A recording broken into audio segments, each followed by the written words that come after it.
ချစ်တယ်သိချစ်တယ်လေမခိုးပေးလားမမြင်ပါပဲပြည်သူရဲ့ညာပလီလေးစားခုများတော့ကိုတယောက်တည်းရဲ့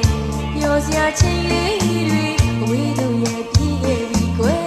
အမတ်တရဖြစ်စီကြောင်းရဲ့မေးစေရှိ